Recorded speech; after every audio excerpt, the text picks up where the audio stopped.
اور جب مجھے وادی حیرت کا پتہ معلوم نہ ہوتا تو میں طوفان جادوگر کی خدمت میں سلام کیسے کرتا اور اسے قیمتی تحفہ کیسے دیتا؟ عمر یار نے فوراً ہی پینترا بدلتے ہوئے کہا، او اچھا تو یہ بات ہے۔ واقعی میں بھی سوچ رہا تھا کہ کس میں اتنی جرت ہے کہ طوفان جادوگر کے مقابلے کے بارے میں سوچ بھی سکے۔ او تو تم مجھے سلام کرنے آئے ہو، مجھے تحفہ دینے آئے ہو، پھر تو تم میرے غلام ہو، طوفان جادوگر نے خوش ہوتے ہوئے کہا۔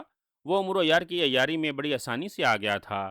اب اسے کیا معلوم تھا کہ اس کا واسطہ دنیا کے سب سے بڑے عیار سے پڑ گیا ہے، جو ایک لمحے میں اپنی عیاری سے اچھوں اچھوں کو لو بنا دیتا ہے۔ پوری دنیا تمہاری غلام ہے طوفان جادوگر، پوری دنیا تمہاری غلام ہے، سب تمہیں سلام کرتے ہیں، میرا گھوڑا بھی تمہیں سلام دے رہا ہے۔ تمہیں تو معلوم ہو گیا ہوگا کہ میں غار میں سویا بھی تمہاری طرف منہ کر کے تھا۔ عمر عیار نے کہا، میری طرف منہ کر کے تم کیوں سوئے تھے؟ مجھے وجہ بتاؤ، تم نے اپنی گندی شکل میری طرف کیوں کی تھی؟ طوفان جادوگر کا لہجہ یک لخت غسیلا ہو گیا۔ ارے طوفان جادوگر، تم خود سوچو، اب میں تمہاری طرف پشت کر کے سوتا، تم سے منہ موڑ لیتا، یہ تو بہت بڑی بے ادبی ہوتی۔ اور کس میں جرت ہے کہ طوفان جادوگر کی بے ادبی کر سکے؟ عمر عیار نے کہا، او اچھا اچھا، واہ واہ، تم تو بہت عقل مند ہو آدم زاد، مجھے تمہاری باتیں پسند آ رہی ہیں، ہمارے غلاموں کو ایسے ہی عقل مند ہونا چاہیے۔ کیوں گنجی بدرو، اور تم بھی بولو بھوت بال، طوفان جادوگر نے خوشی سے اچھلتے ہوئے کہا۔ درست کہا ہے تم نے آقا، واقعی تمہارے غلاموں کو عقل مند ہونا چاہیے۔ اس کے پیچھے کھڑے ہوئے دونوں نے طوفان جادوگر کی ہاں میں ہاں ملاتے ہوئے کہا، اور طوفان جادوگر یوں خوش ہو گیا جیسے ساری دنیا نے اس کی بات کی تاکید کر دی ہو۔ او یہ بات ہے، تو اے آدمزاد تم ہمارے مہمان ہو، اور طوفان جادوگر کے مہمان کو کس کی جرت ہے کہ گرز مار سکے؟ کیوں گنجی بدرو، اور تم بھی بولو بھوت بال، طوفان جادوگر نے کہا۔ درست کہا ہے تم نے آقا، سچ کہتے ہو میرے آقا۔ ان دونوں نے ایک بار پھر تاکید کرتے ہوئے کہا، گرز بردار جادوگر ادھر آؤ، میرے سامنے آؤ، طوفان جادوگر نے چیختے ہوئے کہا۔ اور گرز بردار جادوگر جو عمر یار کی پشت پر گرز سنبھالے کھڑا تھا، جلدی سے بھاگتا ہوا طوفان جادوگر کے سامنے آیا اور جھک کر کھڑا ہو گیا۔ حکم میرے آقا، گرز بردار جادوگر نے بڑے مؤدبانہ لہجے میں کہا، تم نے ہمارے مہمان کو کیوں گرز مارا؟ گرز بردار جادوگر، کیا تمہیں پتہ نہیں تھا کہ وہ ہمیں سلام کرنے آ رہا ہے اور ہمیں تحفہ دینے آ رہا ہے؟ تم نے کیسے جرت کی کہ ہمارے مہمان کے سر پر اپنا گرز مارو؟ تم نے یہ گستاخی کیوں کی؟ جواب دو۔ طوفان جادوگر نے غصے سے چیختے ہوئے کہا، میں نے تو صرف تمہارے حکم کی تعمیل کی ہے میرے آقا۔ گرز بردار جادوگر نے الجھے ہوئے لہجے میں کہا، نہیں، تم نے گستاخی کی ہے اور تمہیں اس کی سزا ملے گی، موت کی سزا۔ طوفان جادوگر کے مہمان پر گرز اٹھانے والا زندہ نہیں رہ سکتا، طوفان جادوگر نے اور زیادہ غصیلے لہجے میں کہا، اور پھر آسمان کی طرف اٹھے ہوئے اپنے دونوں مکروع سے ہاتھ زور سے گرز بردار جادوگر کی طرف جھٹکے، اور اس کے دونوں ہاتھوں سے شعلے نکل کر گرز بردار جادوگر کو لپٹ گئے، اور وہ بری طرح سے چیختا ہوا فرش پر گر پڑا اور پھر تڑپنے لگا۔ بچاؤ بچاؤ میرے آقا، مجھے بچاؤ، اس نے فرش پر گر کر تڑپتے ہوئے کہا۔ لیکن طوفان جادوگر کہکا مارتا رہا اور گرز بردار جادوگر چند ہی لمحوں میں جل کر راکھ ہو گیا۔ آگ کی تیزی اور شدت میں اس کا گرز بھی پگھل گیا تھا اور چند لمحوں بعد سب کچھ دھواں بن کر غائب ہو گیا۔ ہا ہا ہا، دیکھا آدمزاد تم نے کہ ہم کیسے سزا دیا کرتے ہیں؟ طوفان جادوگر نے زور سے کہکا مارتے ہوئے کہا، واقعی ایسی سزا گستاخی کرنے والوں کو دینی چاہیے۔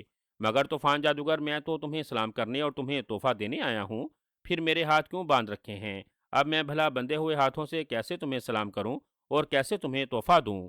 عمر یار نے بڑا معصوم سا لہجہ بناتے ہوئے کہا، او ہاں تمہاری بات درست ہے، طوفان جادوگر نے سر ہلاتے ہوئے کہا، اور پھر اس نے منہ ہی منہ میں کچھ پڑھ کر زور سے پھونک ماری تو عمر یار کے ہاتھوں پر بندھی ہوئی رسیاں غائب ہو گئیں اور عمر یار آزاد ہو گیا۔ اب سلام کرو مجھے۔ طوفان جادوگر نے عمر یار کے آزاد ہوتے ہی کہا، میں ضرور سلام کروں گا طوفان جادوگر، لیکن تمہارے پیچھے یہ جو بدروہیں کھڑی ہیں، اگر میں تمہیں سلام کروں گا تو میرا سلام ان تک بھی پہنچ جائے گا، اور یہ کیسے ہو سکتا ہے کہ طوفان جادوگر کی خدمت میں بھیجا ہوا سلام دوسروں تک بھی پہنچ جائے؟ عمر یار نے بڑے مؤدبانہ لہجے میں جواب دیا، او ہاں گنجی بدرو اور بھوت بال، تم دونوں میرے پیچھے کیوں کھڑے ہو؟ طوفان جادوگر نے غصے سے چیختے ہوئے کہا، ہم حضور کے غلام ہیں اور غلام آقا کے پیچھے ہی کھڑے ہوتے ہیں حضور۔ گنجی بدرو اور بھوت بال نے بیک آواز ہو کر جواب دیا، لیکن پھر یہ آدم ذات ہمارے سامنے کیوں کھڑا ہے؟ اس کا مطلب ہے یہ ہمارا غلام نہیں ہے، کیوں بدصورت آدم ذات؟ طوفان جادوگر نے غصے سے چیختے ہوئے کہا۔ طوفان جادوگر سلام سامنے کھڑے ہو کر کیا کرتے ہیں، طوفان جادوگر سلام سامنے کھڑے ہو کر کیا کرتے ہیں، پشت پر نمک حرام کھڑے ہوتے ہیں، اور یہ دونوں جان بوجھ کر تمہاری پشت پر کھڑے ہیں۔ تاکہ تمہیں بھیجا ہوا اسلام قبول کر لیں؟ عمر یار نے جواب دیا، ہاں واقعی اسلام تو سامنے کھڑے ہو کر کیا جاتا ہے۔ گنجی بدرو اور بوت بال تم دونوں واقعی نمک حرام ہو، جاؤ اور نمک حلال کرو، جلدی دفع ہو جاؤ تاکہ میں اس آدمزاد کا سارا اسلام خود قبول کروں۔ طوفان جادوگر نے اپنی دانست میں اس مسئلے کا حل نکالتے ہوئے کہا، بہتر آقا، حکم کی تعمیل ہوگی۔ دونوں نے کہا اور اس کے ساتھ ہی وہ دونوں غائب ہو گئے۔ اب کمرے میں صرف طوفان جادوگر اور عمرویہ رہ گئے۔ اب کرو مجھے سلام اور دو مجھے تحفہ، طوفان جادوگر نے مسرت برے لہجے میں کہا۔ طوفان جادوگر، تمہارا سلام سامری جادوگر نے راستے میں اچک لیا ہے۔ اس کا کہنا ہے کہ طوفان جادوگر میرا شاگرد ہے، اس سے زیادہ حق سلام قبول کرنے کا میرا ہے، اور طوفان جادوگر میں تمہیں آب حیات کا پیالہ دینا چاہتا تھا تاکہ تم قیامت تک زندہ رہو، لیکن سامری جادوگر نے کہا کہ طوفان جادوگر کی موت ایک حقیر سی چونٹی میں رکھ دی گئی ہے، اسی لیے آب حیات کا پیالہ اسے نہ دو۔ اب تم بتاؤ میں کیا کروں؟ عمرو یار نے عیاری سے بھرپور لہجے میں کہا۔ کیا کہا سامری جادوگر نے کہ میری موت حقیر چونٹی میں رکھ دی گئی ہے؟ تم جھوٹ بولتے ہو، سامری جادوگر ایسا نہیں کہہ سکتا، میری موت تو آنکھ والے پھول میں ہے۔ کیوں جھوٹ بولا تم نے؟ طوفان جادوگر نے غصے سے چیختے ہوئے کہا، ارے آنکھ والا پھول وہی جو وادی حیرت کے شاہی باغ میں ہے، اس کا ذکر کر رہے ہو تم؟ عمرو یار نے اس کا ذہن بدلنے اور پھول کا اصل مقام معلوم کرنے کے لیے کہا، وادی حیرت کے شاہی باغ میں؟ یہ تم کیا کہہ رہے ہو؟ ایسا کیسے ہو سکتا ہے؟ وہ آنکھ والا پھول جس میں میری موت ہے وہ زہریلی وادی کی سب سے زہریلی دلدل کے درمیان میں ہے۔ آخر تم بار بار کیوں مجھ سے جھوٹ بول رہے ہو؟ تمہیں اس گستاخی کی سزا ملے گی، ابھی اور اسی وقت، طوفان جادوگر نے غصے سے چیختے ہوئے کہا۔ لیکن عمرو یار جو کچھ معلوم کرنا چاہتا تھا وہ اس نے طوفان جادوگر کو چکر دے کر معلوم کر لیا تھا۔ تم مجھے سزا دو گے، تم حقیر سے جادوگر؟ جانتے ہو میرا نام عمرو یار ہے، میں دنیا کا سب سے بڑا یار ہوں۔ اب دیکھو میں نے کیسے تمہیں چکر دے کر نہ صرف اپنے آپ کو آزاد کرا لیا بلکہ تم سے تمہاری موت کا راز بھی معلوم کر لیا۔ اب دیکھنا میں تمہیں کس طرح سے کتے کی موت مارتا ہوں۔ عمرو یار نے مسکراتے ہوئے کہا، اور ساتھ ہی اس نے زنبیل میں ہاتھ ڈال کر چادر سلیمانی ایک جھٹکے سے نکال لی اور اپنے جسم پر اوڑھ لی۔ تمہاری یہ جرت! اوہ، تم نے مجھے احمق بنایا ہے۔ ارے تم کہاں غائب ہو گئے ہو؟ کیسے غائب ہو گئے؟ طوفان جادوگر نے چیختے ہوئے کہا، کیونکہ چادر سلیمانی اوڑھنے کے بعد عمرو یار اسے نظر نہ آ رہا تھا۔ البتہ عمرو یار بڑے اطمینان سے کھڑا اسے دیکھ رہا تھا۔ اسے جادوگروں سے مقابلہ کرتے ہوئے عمر گزر گئی تھی، اسی لیے اسے معلوم تھا کہ بڑے جادوگر اپنی موت کسی اور چیز میں رکھتے ہیں اور پھر اس کی بھرپور طرح حفاظت کرتے رہیں۔ اس طرح اگر ان پر براہ راست حملہ کیا جائے تو وہ مرتے نہیں۔ اسی خیال کے تخت عمرو عیار نے طوفان جادوگر کو چکر دے کر اس سے پوچھ لیا تھا کہ اس کی موت کس میں ہے۔ طوفان جادوگر نے دونوں ہاتھ اوپر اٹھائے اور پھر منہ ہی منہ میں کچھ پڑھ کر اس نے تیزی سے ہاتھوں کو اپنے سر کے اوپر چاروں طرف گھمانا شروع کر دیا۔ اس کے اس طرح ہاتھ گھماتے ہی کمرے میں ہر طرف سرخ رنگ کا دھواں سا پھیل گیا، اور اب کمرے کی دیواروں کے بجائے عمرو عیار کو چاروں طرف ہی وہی سرخ دھواں کا دھواں نظر آ رہا تھا۔ البتہ طوفان جادوگر اب دھوئیں میں غائب ہو چکا تھا۔ عمرو یار تیزی سے اس طرف کو بھاگا جدھر اس کے خیال کے مطابق دروازہ تھا، لیکن دوسرے لمحے عمرو یار ایک زوردار جھٹکے کے ساتھ واپس اس جگہ گرا جہاں سے وہ چلا تھا۔ دھوئیں سے ٹکراتے ہی اس کے جسم کو ایک زوردار جھٹکا لگا تھا۔ چونکہ وہ اچانک نیچے گرا تھا، اسی لیے نہ صرف چادر سلیمانی بھی اس کے سر سے ہٹ گئی تھی بلکہ اس کا سر اتنے زور سے فرش سے ٹکرایا کہ اسے اپنے دماغ میں نیلی پیلی چنگاریاں اڑتی ہوئی محسوس ہوئیں، اور اس کے بعد اس کا ذہن تاریک ہوتا چلا گیا اور وہ بے ہوش ہو چکا تھا۔ طوفان جادوگر غصے سے پاگل ہو رہا تھا۔ جیسے عمرو یار غائب ہوا، اس نے تیزی سے ٹھوس دھواں اس کے کمرے کے گرد پیدا کیا تاکہ عمرو یار وہاں سے باہر نہ نکل سکے، اور خود دوڑتا ہوا وہ دروازے سے باہر نکلا اور پھر پہلے والے کمرے میں پہنچ کر اس نے دوبارہ سامری کے پیالے پر اپنے ہاتھ رکھے اور چیخ کر کہا، سامری کے پیالے، مجھے بتاؤ یہ آدمزاد کیسے غائب ہوا ہے؟ طوفان جادوگر نے کہا۔ دوسرے لمحے پیالے میں وہی چھوٹی سی سنہری مچھلی نمودار ہوئی اور اس کے ساتھ ہی اس کی آواز گونجی، سامری کے شاگرد طوفان جادوگر عمرو یار اس کمرے میں موجود ہے۔ اس نے اپنی زنبیل سے چادر سلیمانی نکال کر اوڑھ لی ہے۔ تم نے سرخ دھواں پیدا کر کے اسے قید کر لیا ہے۔ اب وہ دھوئیں سے ٹکرا کر فرش پر گر کر بے ہوش پڑا ہوا ہے۔ چادر سلیمانی اب اس کے سر سے ہٹ گئی ہے، اب تمہیں اس کا سر نظر آ سکتا ہے۔ سنہری مچھلی کی آواز سنائی دی، او یہ آدمزاد واقعی خطرناک آدمی ہے، میں اس کی ہڈیاں توڑ دوں گا، میں اسے عبرتناک موت دوں گا، طوفان جادوگر نے چیختے ہوئے کہا۔ سامری کے شاگرد طوفان جادوگر، یہ آدمزاد انتہائی عیار اور مکار آدمی ہے۔ اس نے چکر دے کر تم سے اس پھول کا پتہ معلوم کر لیا ہے جس میں تمہاری موت ہے، تم اس کو فوراً ہلاک کر دو، ورنہ یہ تمہارے لیے خطرناک ثابت ہو سکتا ہے۔ سنہری مچھلی نے کہا، کیا اس کی موت اس کے جسم میں ہے یا کسی اور چیز میں ہے؟ مجھے بتاؤ تاکہ میں فوراً ہی اس آدمزاد کو عبرتناک سزا دے سکوں۔ طوفان جادوگر نے کہا، سامری کے شگیر طوفان جادوگر، انسانوں کی جان ان کے جسم میں ہوتی ہے۔ میری دو باتیں یاد کر لو، اگر تمہارے جانے تک یہ ہوش میں آ جائے تو سب سے پہلے اس کی زنبیل حاصل کر لینا، اس طرح یہ بے بس ہو جائے گا۔ دوسری بات یہ کہ عمرو یار بہت لالچی آدمی ہے، اگر کسی بھی وقت تم دیکھو کہ یہ تمہاری گرفت سے نکل رہا ہے تو اسے فوراً وادی حیرت کے خزانے کا چکر دینا، اس طرح یہ اپنی لالچی طبیعت کی وجہ سے فوراً اس لالچ میں آ جائے گا۔ سنہری مچھلی نے کہا، مجھے کیا ضرورت ہے اسے چکر دینے کی؟ میں اسے عبرتناک موت مار دیتا ہوں، میں طوفان جادوگر ہوں۔ سامری کے بعد دنیا کا سب سے بڑا جادوگر، اس کی کیا حیثیت ہے میرے سامنے؟ طوفان جادوگر نے چیختے ہوئے کہا، اور اس نے دوبارہ دونوں ہاتھ پیالے پر رکھے، اور دوسرے لمحے جب اس نے ہاتھ اٹھائے تو مچھلی غائب ہو چکی تھی، اور طوفان جادوگر پیر پٹکتا ہوا واپس اسی کمرے کی طرف بڑھا جس میں عمرو عیار سرخ دھوئیں کے حصار میں بے ہوش پڑا ہوا تھا۔ طوفان جادوگر جب اس کمرے میں پہنچا تو اسے دھوئیں کے اندر عمرو عیار کا صرف سر نظر آ رہا تھا، اس کا باقی جسم غائب تھا۔ ارے یہ تو ادھورا ہے، اب میں کیا اس کے سر پر موت وار کروں؟ پہلے اس کا جسم مکمل ہو جانا چاہیے، میں نے تو اس کے جسم کی ساری ہڈیاں توڑنی ہیں۔ طوفان جادوگر نے بڑبڑاتے ہوئے کہا، اور پھر اس نے منہ ہی منہ میں کچھ پڑھ کر پھونکا تو سرخ دھواں یک لخت غائب ہو گیا۔ اب کمرہ اصل حالت میں نظر آنے لگا۔ گنجی بدرو اور بھوت بال حاضر ہو جاؤ، میرے سامنے آؤ میرے غلاموں، طوفان جادوگر نے زور زور سے فرش پر پیر پٹکتے ہوئے کہا۔ دوسرے لمحے فرش میں سے گنجی بدرو اور بھوت بال نمودار ہوئے اور طوفان جادوگر کے سامنے ادب سے جھک گئے۔ حکم میرے آقا، حکم کی تعمیل ہوگی، ان دونوں نے بیک آواز میں کہا۔ یہ آدمزاد جو فرش پر پڑا ہوا ہے، اس کا سر نظر آ رہا ہے، اس کا باقی جسم حاضر کرو، میں اس کے سارے جسم کی ہڈیاں توڑنا چاہتا ہوں۔ طوفان جادوگر نے بڑے تحکمانہ لہجے میں ان دونوں سے مخاطب ہو کر کہا، حکم کی تعمیل ہوگی آقا، ان دونوں نے کہا، اور پھر وہ تیزی سے مڑ کر فرش پر پڑے ہوئے عمرو عیار کی طرف بڑھنے لگے۔ انہیں بھی اس کا صرف سر ہی نظر آ رہا تھا۔ وہ دونوں اس کے قریب آ کر رک گئے اور پھر جھک کر غور سے اس کے سر اور چہرے کو دیکھنے لگے۔ آقا، ان کی آنکھیں بند ہیں، اسی لیے اس کا جسم نظر نہیں آ رہا، گنجی بدروح نے چند لمحوں بعد کہا، جیسے اس نے بڑا غور و فکر کرنے کے بعد یہ نتیجہ نکالا ہو۔ ہاں میرے آقا، آنکھیں بند ہوں تو کچھ نظر نہیں آتا۔ بھوت بال نے گنجی بدروح کی تاکید کرتے ہوئے کہا، لیکن پھر اس کا سر کیوں نظر آ رہا ہے؟ جواب دو، طوفان جادوگر نے سوال کیا۔ آقا، چونکہ اس کی بند آنکھیں اس کے چہرے پر لگی ہوئی ہیں، اسی لیے وہ نظر نہیں آ رہا، گنجی بدروح نے جواب دیا۔ تو کھولو اس کی آنکھیں تاکہ اس کا پورا جسم نظر آئے اور میں اس کی ہڈیاں توڑ سکوں۔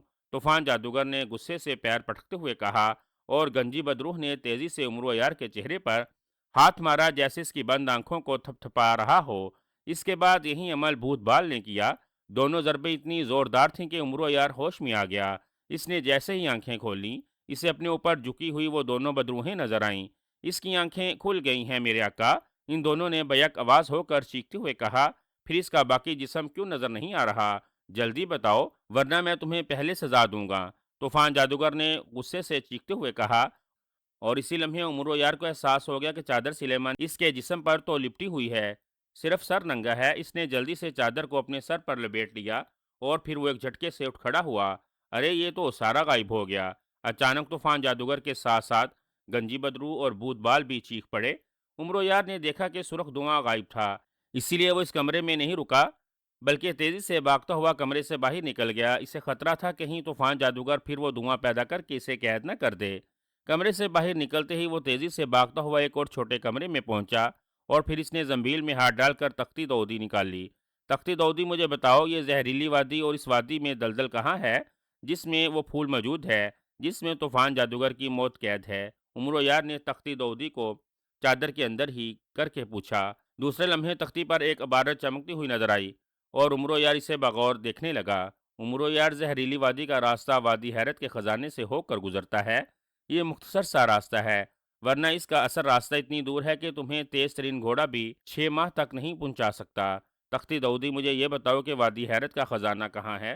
عمرو یار نے خوش ہوتے ہوئے کہا۔ اس کی آنکھوں میں چمک ابھر آئی تھی۔ اس نے فوراً سوچ لیا تھا کہ وہ پہلے یہ خزانہ اپنی زنبیل میں ڈالے گا، پھر زہریلی وادی میں جائے گا۔ وادی حیرت کا خزانہ، وادی حیرت کا خزانہ اس محل کے شمال کی طرف جانے پر آتا ہے۔ یہ ایک بھورے رنگ کی پہاڑیوں کا بڑا سلسلہ ہے۔ ان پہاڑیوں کے درمیان وہ خزانہ ڈھیروں کی صورت میں بکھرا ہوا ہے، لیکن آدمی اس خزانے میں داخل نہیں ہو سکتا۔ اس کا ایک مخصوص راستہ ہے۔ بھوری پہاڑی کے دامن میں پہنچ کر ایک چٹان تلاش کرو۔ یہ چٹان کسی گھوڑے کے سر کی مانند ہے۔ اس چٹان کے اوپر چڑھ کر اپنا منہ مشرق کی طرف کر لو اور سیدھا دیکھو تو تمہیں ایک اور چٹان نظر آئے گی جو زمین سے کلگی کی طرح ابری ہوگی۔ اس چٹان پر کھڑے ہو کر اپنا منہ شمال کی طرف کرو گے تو ایک اور چٹان نظر آئے گی۔ یہ چٹان عورت کے چہرے کی طرح ہوگی۔ اس چٹان کے درمیان میں ایک سوراخ ہوگا۔ اس سوراخ میں انگلی ڈال کر انگلی کو گھماؤ گے تو چٹان درمیان سے دو ٹکڑے ہو جائے گی اور ایک راستہ دوسری طرف جاتا ہوا دکھائی دے گا۔ اس راستے پر بڑھتے جاؤ گے تو تم وادی حیرت کے خزانے میں پہنچ جاؤ گے، مگر خبردار اس خزانے کو ہاتھ نہ لگانا۔ یہ مقدس خزانہ ہے اور اس پر بادشاہ زرجام کے دادا کی روح کا قبضہ ہے۔ اگر بادشاہ زرجام چاہے تو یہ خزانہ یا اس کا کوئی حصہ کسی کو دے سکتا ہے، وگرنہ اگر تم نے بغیر اس کے اجازت کے اسے ہاتھ لگایا تو اس کے دادا کی روح تمہیں سزا دے گی۔ اس خزانے کو پار کرنے کے بعد تم ایک سنہرے پہاڑ کی دامن میں پہنچو گے۔ وہاں ایک سنہرے رنگت کا ایک بت کھڑا ہوگا۔ تم اس بت سے کہنا کہ تم زہریلی وادی میں جانا چاہتے ہو، وہ تمہارے لیے راستہ کھول دے گا اور تم اس پہاڑی کو پار کر کے زہریلی وادی میں پہنچ جاؤ گے۔ اس وادی میں کوئی جاندار سانس نہیں لے سکتا کیونکہ اس کی ہوا سخت زہریلی ہے۔ صرف طوفان جادوگر ہی وہاں جا سکتا ہے۔ تختی دودی پر عبارت ابھر آئی، لیکن میں نے تو اس زہریلی وادی میں سے وہ پھول حاصل کرنا ہے جس میں طوفان جادوگر کی موت ہے۔ مجھے وہاں سانس لینے کی ترکیب بتاؤ۔ عمرو عیار نے کہا، اس کا ایک ہی طریقہ ہے کہ طوفان جادوگر کے کمرے میں جا کر جہاں 12 سنگے والا تخت موجود ہے، اس شخص کے ساتھ رکھی ہوئی ایک سرخ رنگ کی سراہی اٹھاؤ۔ اس سراہی میں ایک سنہرے رنگ کا بچھو موجود ہے۔ یہ بچھو ہیرے جواہرات کا بنا ہوا ہے، البتہ اس کے ڈنگ پر ایک خاص قسم کا زہر لگا ہوا ہے۔ تم اس کا ڈنگ اپنے جسم میں چبو دینا، اس طرح یہ زہر تمہارے جسم میں سرید کر جائے گا۔ یہ زہر آدھے گھنٹے بعد اثر کرتا ہے۔ اگر تم آدھے گھنٹے کے اندر اندر زہریلی وادی میں پہنچ گئے تو زہریلی وادی کا زہر تمہارے سانس میں جاتے ہی اس کا زہر اثر ختم ہو جائے گا اور تم بچ بھی جاؤ گے اور وہاں سانس بھی آسانی سے لے سکو گے، کیونکہ یہ زہر زہریلی وادی کے زہر کو بھی اثر کر دے گا۔ اس طرح دونوں زہر ایک دوسرے سے ٹکر کر بے اثر ہو جائیں گے۔ لیکن اگر تم آدھے گھنٹے کے اندر زہریلی وادی تک نہ پہنچ سکے تو پھر یہ زہر تمہیں فوراً ہلاک کر دے گا اور تمہارا جسم پانی بن کر بہہ جائے گا۔ تختی دودی پر عبارت ابھر آئی، ٹھیک ہے، میں کر لوں گا بندوبست، عمرو یار نے سر ہلاتے ہوئے کہا، اور اس نے تختی واپس اپنی زنبیل میں ڈالی اور پھر اسی طرح چادر سلیمانی اوڑے ہوئے وہ اس چھوٹے کمرے سے باہر نکلا۔ اب اسے طوفان جادوگر کے خاص کمرے کی تلاش تھی۔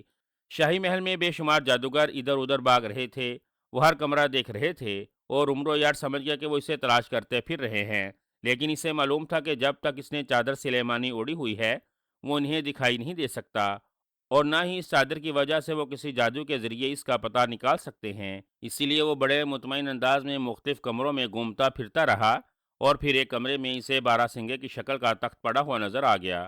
وہ بڑے اطمینان سے اس کمرے میں داخل ہو گیا۔ تخت کے ساتھ ہی لکڑی کی ایک میز پر وہ سرخ رنگ کی سراہی سے نظر آ گئی جس میں سنہری بچھو موجود تھا۔ اس نے فوراً سراہی اٹھائی اور اسے الٹا دیا۔ دوسرے لمحے ایک بڑا سا سنہری بچھو جو ہیرے جواہرات کا بنا ہوا تھا سراہی کے کھلے ہوئے منہ سے باہر آ گیا۔ عمرو یار چند لمحے غور سے اس بچھو کو دیکھتا رہا، پھر اس نے بڑے مطمئن انداز میں اسے اپنی زنبیل میں ڈال لیا اور سراہی واپس رکھ کر وہ کمرے سے باہر نکل آیا۔ اس کے عیار ذہن نے فوراً ہی ایک ترکیب سوچ لی تھی۔ اس نے سوچا کہ وہ اس بچھو کا زہر اس وقت اپنے جسم میں منتقل کرے گا جب وہ زہریلی وادی میں داخل ہوگا۔ اس طرح آدھے گھنٹے کی شرط آسانی سے پوری ہو جائے گی، وگرنہ اگر اس نے تختی کے مطابق ابھی اس کا زہر منتقل کر لیا تو پھر اسے خزانہ اٹھانے کا وقت نہ ملتا، جبکہ اس نے فیصلہ کر لیا تھا کہ زہریلی وادی میں داخل ہونے سے پہلے وہ ہر صورت میں خزانہ حاصل کر لے گا۔ اسے بادشاہ زرجام کے دادا کی روح کی ذرا بر بھی پرواہ نہ تھی، بھلا روح اس کا کیا بگاڑ سکتی تھی۔ یہی سوچتا ہوا وہ تیزی سے محل کے بڑے دروازے کی طرف بڑھتا چلا گیا تاکہ وہاں سے نکل کر وہ اس طرف جائے جہاں بھوری پہاڑی موجود ہے۔ طوفان جادوگر کا غصے سے برا حال تھا۔ عمرو یار اب غائب ہو چکا تھا۔ وہ غصے کی شدت سے گنجی بدرو اور بھوت بال پر پل پڑا اور اس نے جادو کے ڈنڈے سے ان دونوں کی پٹائی شروع کر دی کہ ان کی وجہ سے وہ آدمزاد غائب ہو گیا۔ گنجی بدرو اور بھوت بال سارے کمرے میں چیختے پھر رہے تھے۔ ان کے جسموں پر جادو کا ڈنڈا اچھل اچھل کر ضربیں لگا رہا تھا اور ان کی چیخوں سے پورا کمرہ گونج رہا تھا۔ معافی دے دو آقا، ہمیں معاف کر دو، ہم تمہارے غلام ہیں، ہمیں معاف کر دو۔ ان دونوں نے آخر کار طوفان جادوگر کے سامنے سجدے میں گرتے ہوئے چیخ چیخ کر فریاد کرنا شروع کر دی اور طوفان جادوگر نے ہاتھ کا اشارہ کیا اور اس کے ہاتھ کے اشارے سے ان پر پڑنے والا جادو کا ڈنڈا غائب ہو گیا۔ کھڑے ہو جاؤ کم بختو، طوفان جادوگر نے چیختے ہوئے کہا، اور وہ دونوں ایک جھٹکے سے اٹھ کر کھڑے ہو گئے۔ ان دونوں کا برا حال تھا، ان کا پورا جسم زخموں سے چور تھا، کپڑے پھٹ چکے تھے اور بگڑے ہوئے چہرے اور بھی زیادہ بگڑ گئے تھے۔ جاؤ اور اس آدمزاد کو ڈھونڈو، سارے جادوگروں کو اس کام پر لگا دو اور اسے پکڑ کر میرے سامنے پیش کرو، ورنہ یاد رکھو میں تمہاری ہڈیاں توڑ دوں گا۔ طوفان جادوگر نے چیختے ہوئے کہا، حکم کی تعمیل ہوگی آقا۔ ان دونوں نے کہا اور پھر وہ تیزی سے بھاگتے ہوئے کمرے سے باہر نکل گئے۔ طوفان جادوگر چند لمحے وہاں کھڑا سوچتا رہا، یہ آدمزاد واقعی عجیب و غریب ثابت ہو رہا تھا۔ وہ ایسے غائب ہو گیا تھا کہ اس کا جادو بھی اسے ڈھونڈ نہ پا رہا تھا۔ میں سامری کی کتاب دیکھتا ہوں۔ ہاں ٹھیک ہے، سامری کی کتاب مجھے بتائے گی کہ وہ نامراد آدمزاد کہاں ہے اور کیسے غائب ہو گیا ہے، طوفان جادوگر نے کہا، اور پھر وہ تیز تیز قدم اٹھاتا ہوا اس کمرے سے نکلا اور بھاگتا ہوا وہ مختلف راہداریوں سے گزر کر ایک کمرے میں آیا۔ اس کمرے کے درمیان میں ایک بڑی سی میز پر ایک سنہری جلد والی بڑی سی کتاب پڑی ہوئی تھی۔ طوفان جادوگر نے اس کتاب کے سامنے گھٹنوں کے بل بیٹھ گیا اور پھر اس نے دونوں ہاتھ جوڑ کر کتاب کو سلام کیا اور اس کے بعد اس نے کتاب کے سامنے سجدے کرنا شروع کر دیے۔ وہ تیزی سے سجدے پر سجدہ کیے جا رہا تھا۔ جب اس نے 40 سجدے کر لیے تو ایک بار پھر ہاتھ جوڑ کر بیٹھ گیا۔ سامری کی مقدس کتاب، سامری کا غلام تمہارے سامنے حاضر ہے، مجھے بتاؤ کہ وہ نامراد آدمزاد کہاں غائب ہو گیا ہے، طوفان جادوگر نے بڑے عاجزانہ لہجے میں کہا۔ اسی لمحے سامری کی کتاب درمیان سے خود بخود کھل گئی اور طوفان جادوگر اسے کھلتا دیکھ کر اچھل کر کھڑا ہو گیا۔ اب کتاب پر عبارت ابری ہوئی نظر آ رہی تھی، سامری کے شاگرد طوفان جادوگر، اس آدمزاد کا نام عمرو عیار ہے، وہ انتہائی خطرناک آدمی ہے۔ تمہیں سامری کے پیالے کی سنہری مچھلی نے بتایا تھا کہ تم اس کی زنبیل پر قبضہ کر لو، لیکن تم نے اس کی بات نہ مانی، اسی لیے وہ نکل جانے میں کامیاب ہو گیا۔ اب اس نے تختی دودی سے زہریلی وادی کا مختصر راستہ معلوم کر لیا ہے، وہ راستہ جو وادی حیرت کے خزانے سے ہو کر جاتا ہے، اور اس نے تمہارے خاص کمرے سے سامری کا بچھو بھی حاصل کر لیا ہے۔ اب زہریلی وادی کا زہر اثر نہ کرے گا۔ اس نے چادر سلیمانی اوڑھ رکھی ہے، چادر سلیمانی کی وجہ سے وہ کسی کو نظر نہیں آ رہا اور وہ اب محل سے نکل کر بوری پہاڑی کی طرف جا رہا ہے۔ سامری کی کتاب پر لکھی ہوئی عبارت طوفان جادوگر نے پڑھ لی تو اس کے چہرے پر خوف و ہراس سا چھا گیا۔ سامری کی مقدس کتاب، مجھے بتاؤ کہ میں اسے کیسے ہلاک کر سکتا ہوں، طوفان جادوگر نے بڑے فریاد بھرے لہجے میں کہا۔ اس کے ہاتھ جڑے ہوئے تھے۔ سامری کے شاگرد طوفان جادوگر، اس کا ایک ہی طریقہ ہے، عمرو یار بےحد لالچی ہے، وہ لازماً وادی حیرت کا خزانہ اپنی زنبیل میں ڈالنے کی کوشش کرے گا، اور اس خزانے کے اس کی زنبیل میں جاتے ہی بادشاہ زرجام کے دادا کی روح حرکت میں آ جائے گی، وہ اس کی زنبیل غائب کر دے گی اور اس میں سے خزانہ نکال کر زنبیل پھینک دے گی۔ جیسے ہی وہ زنبیل پھینکے تم وہ زنبیل حاصل کرو، اس زنبیل کے ہاتھ سے نکلنے کے بعد عمرو یار بے بس ہو جائے گا، پھر تم جس طرح چاہے اسے ہلاک کر دینا، سامری کتاب نے بتایا۔ بہت بہت شکریہ سامری کی مقدس کتاب، اب میں اس آدمزاد سے ایسا انتقام لوں گا، اس کی روح 20 سالوں تک اپنے انجام کو بلبلاتی رہے گی، طوفان جادوگر نے مسرت بھرے لہجے میں کہا، اور اس کے ساتھ ہی سامری کی کتاب خود بخود بند ہوتی چلی گئی۔ طوفان جادوگر تیزی سے لپکا اور پھر اس نے دونوں ہاتھ اٹھا کر زور زور سے پکارنا شروع کر دیا، گنجی بدرو اور بھوت بال حاضر ہو جائے۔ وہ پیر پٹک پٹک کر بار بار یہی فکرہ دہرا رہا تھا۔ چند لمحوں کے بعد فرش پھٹا اور گنجی بدرو اور بھوت بال اس میں سے نمودار ہوئے۔ طوفان جادوگر کے سامنے جھک گئے، اس عمرو یار کی تلاش بند کر دو، میں نے اسے ڈھونڈ لیا ہے، وہ محل سے باہر چلا گیا ہے، طوفان جادوگر نے کہا، اور اس کا حکم گنجی بدرو اور بھوت بال نے ہاتھ اٹھا کر حکم دہرایا اور دوسرے لمحے باہر دوڑتے بھاگتے ہوئے قدموں کی آوازیں تھم گئیں۔ اور حکم آقا، ان دونوں نے ایک بار پھر اس کے سامنے جھکتے ہوئے کہا، کالے چوغے پہن لو اور میرا چوغا بھی حاضر کرو تاکہ ہم اس کی آنکھ سے اوجھل ہو جائیں، طوفان جادوگر نے کہا، اور گنجی بدرو نے ہاتھ اوپر کر کے منہ ہی منہ میں کچھ پڑھا اور پھر ہاتھ کو جیسے ہی جھٹکا اس کے ہاتھ میں 3 کالے چوغے نظر آنے لگے۔ ان میں سے ایک چوغے پر سنہرے رنگ کا حاشیہ موجود تھا۔ اس نے وہ چوغا بڑے احترام سے طوفان جادوگر کی طرف بڑھا دیا۔ طوفان جادوگر نے وہ چوغا پہن لیا۔ اس چوغے کے ساتھ ٹوپی بھی منسلک تھی جو اس نے سر پر اوڑھ لی تھی۔ اس کے چوغے کے پہننے کے بعد گنجی بدرو اور بھوت بال نے بھی اپنے اپنے چوغے پہن لیے۔ ان کے چوغوں کے ساتھ بھی ٹوپیاں منسلک تھیں، یہ جادوئی چوغے تھے۔ ان کے پہننے کے بعد انسانی آنکھ انہیں دیکھ نہ سکتی تھی۔ اب کیا حکم ہے میرے آقا؟ چوغا پہننے کے بعد گنجی بدروح نے طوفان جادوگر کے سامنے جھکتے ہوئے کہا، بری پہاڑی کے سامنے پہنچو، میرے خیال میں نامراد عمرو یار وہیں ہوگا، اور سنو، جب تک میں اشارہ نہ کروں تم نے کوئی حرکت نہیں کرنی۔ میں اس عمرو یار کو ایسی سزا دینا چاہتا ہوں کہ اس کی نسلیں بھی اسے یاد رکھیں گی۔